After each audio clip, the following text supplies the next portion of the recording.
Kisah Rasulullah, bagian 5. Bernazar. Abdul Muthalib bernazar, kalau saja aku mempunyai 10 anak laki-laki, kemudian setelah semuanya dewasa, aku tidak memperoleh anak lagi seperti ketika sedang menggali sumur Zam-Zam, maka salah seorang di antara 10 anak itu akan kusembelih di Ka'bah sebagai kurban untuk Tuhan.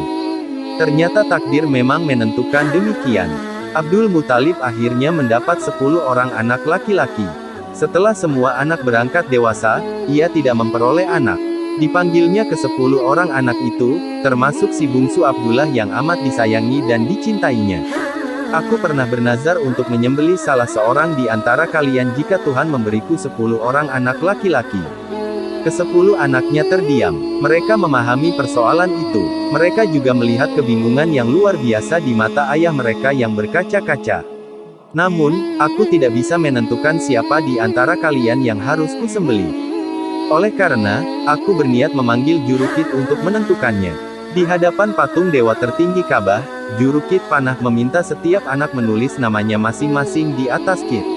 Kemudian, ia mengocok anak panah tersebut di hadapan berhala Hubal. Nama anak yang keluar adalah Abdullah. Melihat itu, serentak orang-orang Quraisy datang dan melarangnya melakukan perbuatan itu.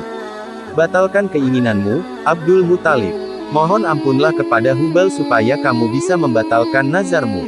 Sanggupkah Abdul Muthalib menyembelih anak kesayangannya, apalagi tidak ada orang yang menyetujui niatnya itu. Menemukan Zam-Zam. Malam harinya, dengan tubuh lelah, Abdul Muthalib tertidur. Tiba-tiba, dalam tidur, dia bermimpi mendengar suara yang bergema berulang-ulang, "Temukan sumur Zam-Zam itu, wahai Abdul Muthalib. Temukan sumur Zam-Zam. Temukan." Abdul Muthalib terbangun dengan keyakinan dan semangat baru. Esoknya, dia mengajak Harits menggali dan menggali lebih giat. Rasa heran orang-orang Quraisy yang melihatnya berubah menjadi tawa.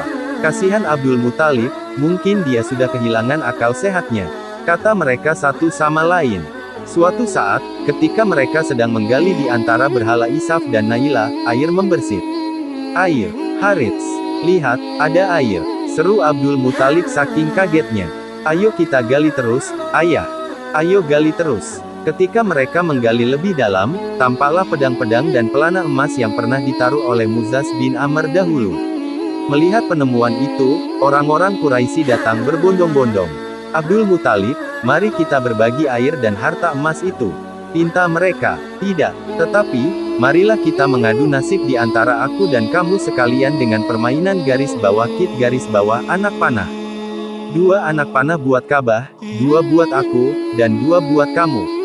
Kalau anak panah itu keluar, dia mendapat bagian. Kalau tidak, dia tidak mendapat apa-apa." Usul ini disetujui. Jurukit mengundinya di tengah-tengah berhala di depan Ka'bah. Ternyata, anak panah Quraisy tidak ada yang keluar. Pemenangnya adalah Abdul Muthalib dan Ka'bah. Oleh karena itu, Abdul Muthalib dapat meneruskan tugasnya mengurus air dan keperluan para tamu Mekah setelah sumur Zam-Zam memancar kembali. Mengingat beratnya tugas itu, Abdul Muthalib sangat ingin agar dia mempunyai banyak anak laki-laki yang dapat membantunya. Pedang dan pelana emas.